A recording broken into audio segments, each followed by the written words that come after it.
हमने लोभासुर अथवा उसके लोक को तो नहीं देखा, किंतु कल रात्रि से हमारे नागों को नागलोक के तल से एक अत्यंत तीव्र प्रकाश दिखाई दे रहा है। ये प्रकाश अवश्य उस धन का ही है जो उसने कुबेर जी के धन कोष से उठाया है। शेषनाग जी, क्या आप हमें उस प्रकाश तक ले जाने की कृपा करेंगे?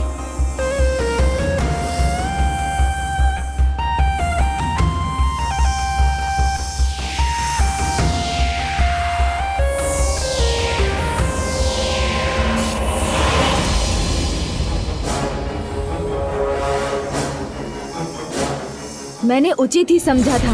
ये उजाला तो उस धन का ही है, इसलिए लोभासुर का स्थान और कहीं नहीं, नागलोक के नीचे ही स्थित है। तो फिर अब विलंब कैसा अनुज? चलो शीघ्र अतिशीघ्र उस दुष्ट के पास पहुंचकर देवताओं के सभी रत्नों के साथ साथ कुबेर जी का धन कोष भी प्राप्त कर लेते हैं। नहीं भैया, ऐसे नहीं। वहां जाने के पूर्व हमें अपनी योजना निर्धारित करनी होगी, अन्यथा वो दुष्ट लोभासुर पुनः कोई कपट कर सकता है।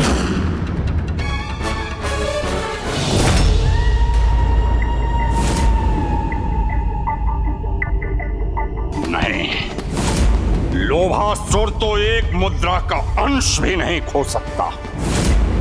पूर्ण मुद्रा खोना सहनीय है मेरे लिए, इसलिए कुछ भी करूंगा, किंतु अपने उस मुद्रा को प्राप्त करके रहूंगा मैं, प्राप्त करके रहूंगा मैं।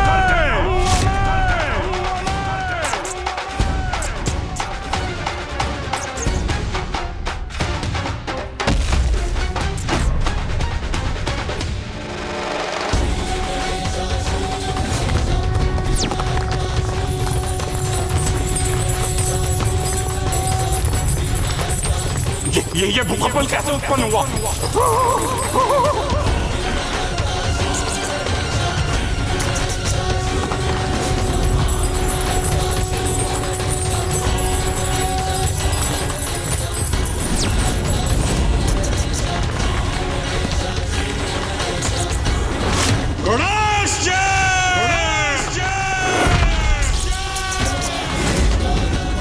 आओ लोभासुर, बाहर आओ। क्या हुआ लोभासुर? क्या इतना भी साहस नहीं जुटा पा रहे हो तुम कि बाहर आकर तुम मेरा स्वागत कर सको?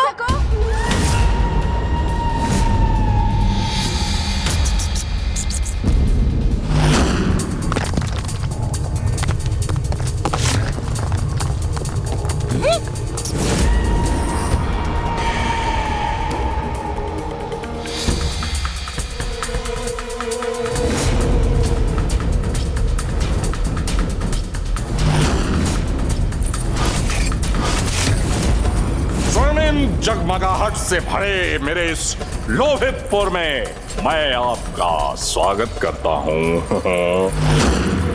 सराहना भी करता हूँ आपकी कि 3 अबूझ पहेलियां आपने सुलझा ली। मुझसे भूल हुई, आपकी चतुराई का मैं अनुमान नहीं लगा सका, किंतु मेरा विश्वास कर भूल तो आप भी कर रहे हैं गणेश जी। मुझसे वो रत्न और ये धन प्राप्त करने यहाँ तक पहुँच गए जो मैं आपको कदापि नहीं दूंगा। मत भूलो लोभासुर, वचन दिया था तुमने। तुम्हारी पहेलियों को सुलझाकर तुम तक पहुँचने पर समस्त धन, रत्न, माता कामधेनु, दिव्य वृक्ष, कल्प वृक्ष और अश्व उच्च श्रवा को लौटाने का वचन। हाँ, स्मरण है मुझे, दिया था, वचन दिया था। पर ऐसे वचन का क्या मोह, किंतु वो अमूल्य रत्न और धन से वंचित रहकर उनके अभाव को कैसे स्वीकार कर सकता हूँ गणेश जी? नहीं नहीं गणेश जी, नहीं, ऐसी मूर्खता तो कदापि नहीं करेगा लोभासुर।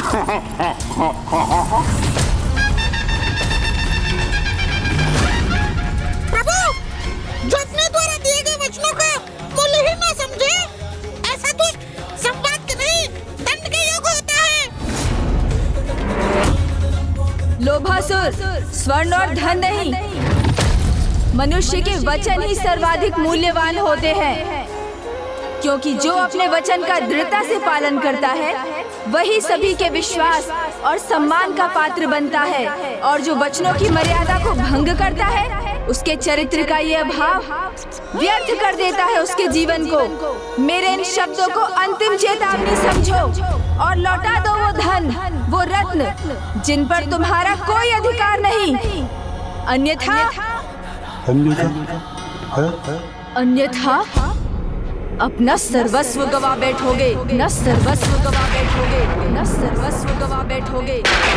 गणेश जी, जिस धन को मैंने प्राप्त किया है वो यहीं सुरक्षित रहेगा मेरे लोभितपुर में। उसे मुझसे कोई नहीं छीन सकता, आप भी नहीं।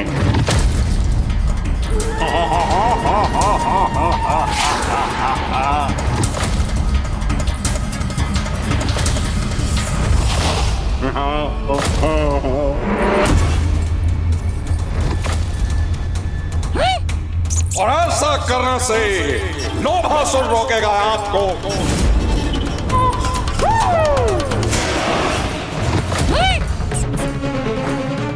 लोभासुर तो अब अत्यंत उत्तेजित हो गया है। यदि यही तुम्हारा निर्णय है तो उचित है लोभासुर, मैं भी तुम्हारा सामना करने के लिए प्रस्तुत हूँ।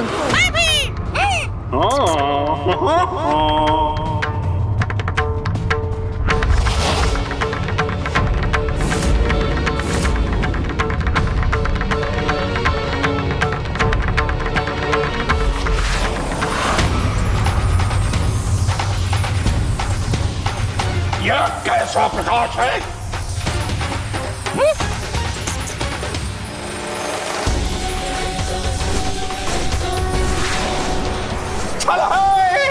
यह मायावी प्रकाश करके कुछ नहीं प्राप्त होगा गणेश जी, कुछ नहीं।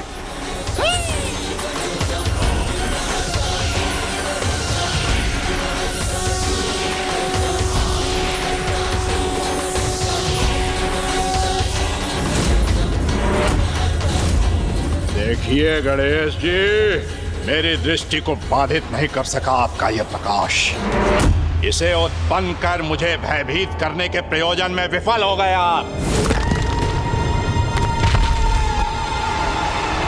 मेरा प्रयोजन तो तुम्हारी समझ के बाहर है लोभासुर।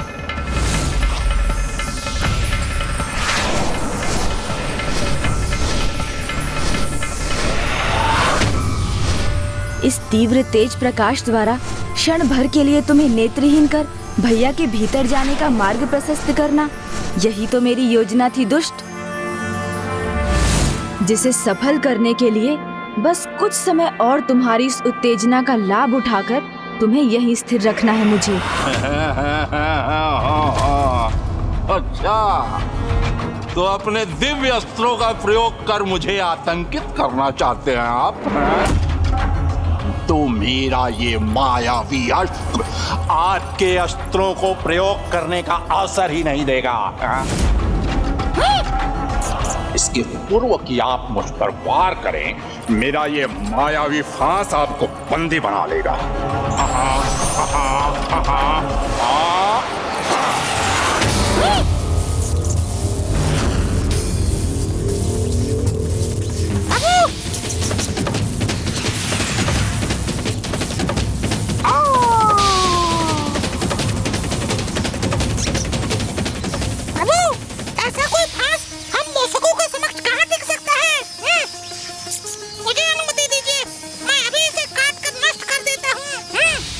आपका साहस और आत्मविश्वास दोनों अत्यंत सराहनीय है मूषक जी,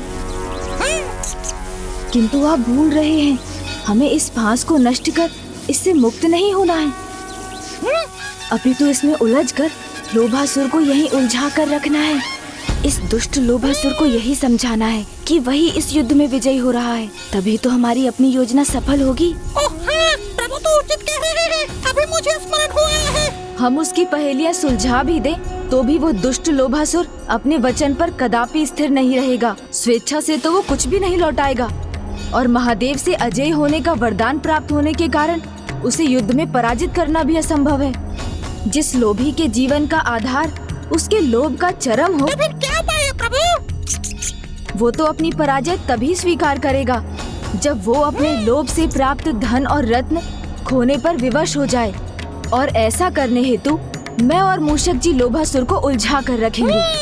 और भैया, आप इस अंतराल में अवसर प्राप्त होते ही गुफा के भीतर प्रवेश कीजिएगा और जो भी उसने चुराया है उसे लोभासुर के मायावी कपाल में भरकर लौट आइएगा। और उसी मायावी कपाल के द्वारा आप समस्त धन पुनः प्राप्त कर लीजिएगा जिसका प्रयोग उसने धन चुराने के लिए किया था। और कुबेर जी, आप अपने धन कोष के द्वार खोल कर रखिएगा क्योंकि वहाँ का समस्त धन अब शीघ्र ही वहाँ लौटने जा रहा है। क्योंकि मुझे पूर्ण विश्वास है कि मैं और मूषक जी उस लोभासुर को उलझा कर रखने में अवश्य सफल होंगे, जो हमारी योजना का आधार है। मुझे प्रभु की योजना के अनुसार ही कार्य करना होगा। लोभासुर को विश्वास दिलाना होगा कि स्थिति उसके नियंत्रण में है, तभी तो वो असावधान होगा।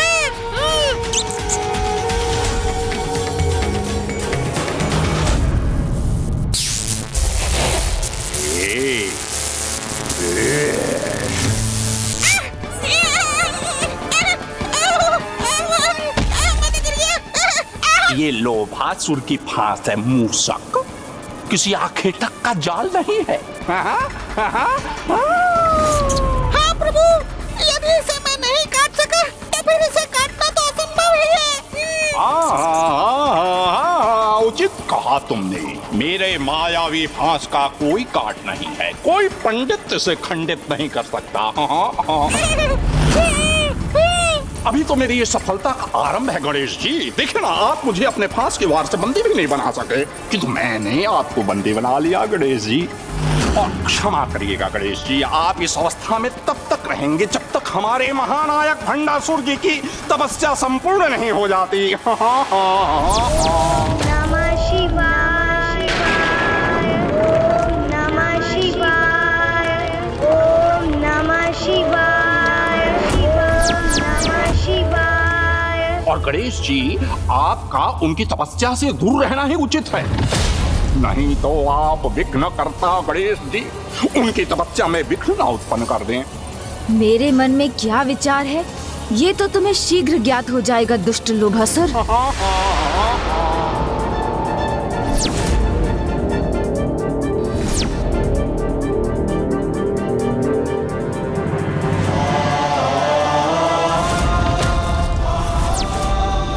समस्त धन तो यही है और माता कामधेनु, कल्प वृक्ष और उच्च श्रेवा भी मेरे समक्ष है।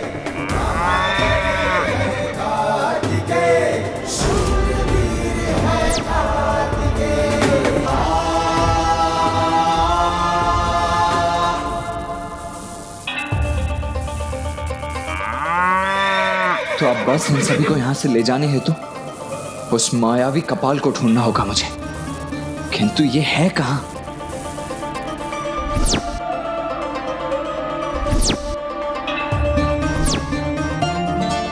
किंतु कहां है वो कपाल?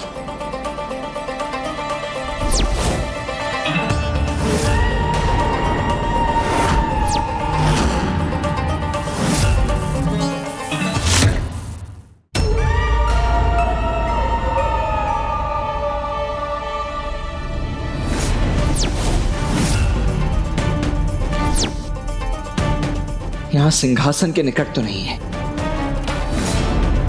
शस्त्रागार, हाँ, वहां ही हो सकता है।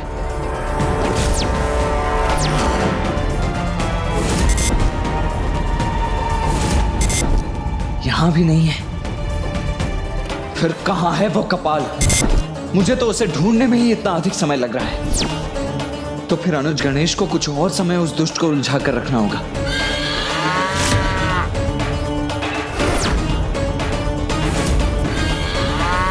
नहीं, आप सभी कोई ध्वनि उत्पन्न मत कीजिए। मैं आप लोगों को यहाँ से मुक्त कराने ही आया हूँ।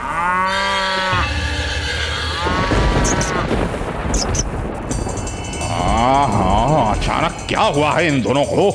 इतना तीव्र स्वर क्यों उत्पन्न कर रहे हैं ये? कोई अन्य भी तो नहीं है यहाँ, किंतु कोई भीतर कैसे जा सकता है? कहीं गणेश जी ने कोई छल तो नहीं किया मेरे साथ? आओ, मैं विनम्रता पूर्वक आपसे यह प्रश्न करना चाहता हूं कि छल से आप अपने साथ यहाँ किसे लेकर आए हैं? आए कौन गया है भीतर? अच्छाई और कौन? यहाँ अच्छाई के आगमन का आभास कदाचित दिव्य गौ माता कामधेनु और दिव्य अश्व उच्च श्रवा को भी हो गया है। मुझे भ्रमित करने का प्रयास कर रहे हैं गणेश जी, किंतु लोभासुर को छलना इतना सरल नहीं है। आप यहीं बंदी बने रहिए, मैं स्वयं जाकर देख लेता हूँ। ये तो भीतर जा है प्रभु, और प्रभु कार्तिकेय अभी तक वहाँ से बाहर ही नहीं लौटे हैं।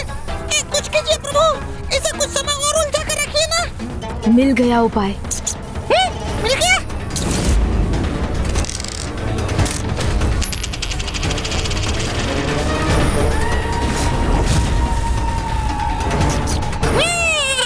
ओहो, कितनी मधुर ध्वनि है ये, जैसे एक मुद्रा धरती से टकराई हो।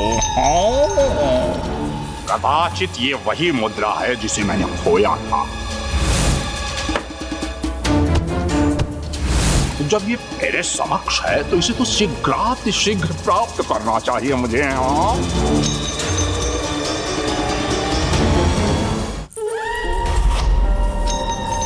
लोभासुर अपने लोभ के वश में आकर पुनः उलझ गया।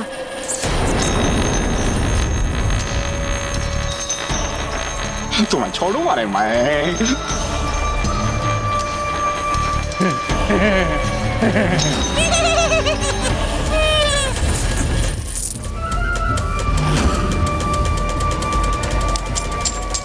तुम्हारे कारण मेरे सारे आभूषण गिर गए।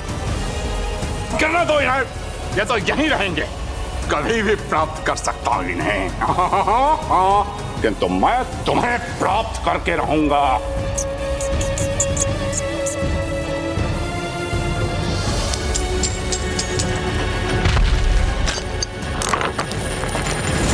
अब आप तीनों ही मुझे ये बताने की कृपा कीजिए कि उस दुष्ट लोभासुर ने अपने उस मायावी कपाल को कहां छिपा कर रखा है।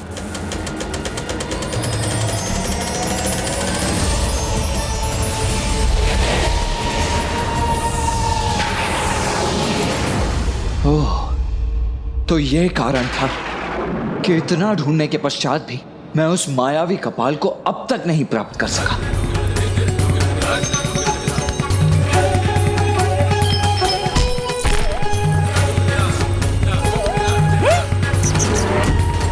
वो मायावी कपाल जिसे भैया भीतर ढूंढ रहे होंगे, वो तो यहाँ है। किंतु उस मायावी कपाल को तो उस दुष्ट ने अपने तन से ही बांध कर रखा है, तो अब उसे कैसे प्राप्त करूंगा मैं?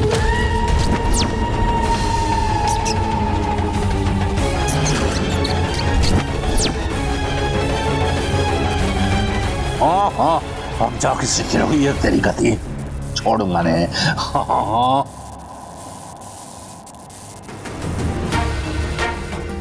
जब तक ये मायावी कपाल यहाँ लोभासुर के पास है, तब तक हमारा कार्य पूर्ण नहीं हो सकता।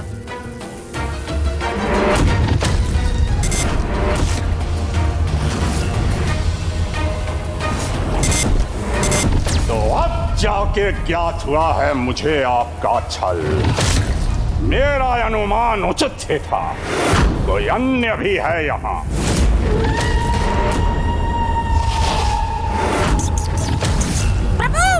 किंतु वो जो भी है यहाँ से सुरक्षित नहीं जाएगा।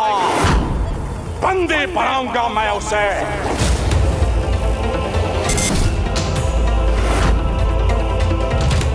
मूषक जी, जब कोई योजना विफलता की ओर बढ़ने लगे तो हमें शीघ्र उसके विकल्प का प्रयोग करना चाहिए। हाँ प्रभु। रुको लोभासुर, रुको लोभासुर, रुको लोभासुर।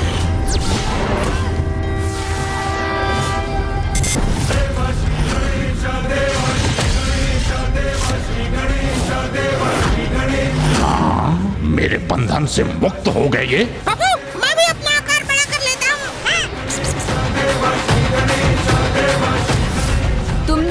कहा था ना लोभासुर कि महादेव से वरदान प्राप्त कर अजय हो गए हो तुम? तो आओ, उसका प्रमाण दो मुझे। गणेश जी, असुर हूं मैं, स्वीकार करता हूं मैं आपकी चुनौती। हाँ।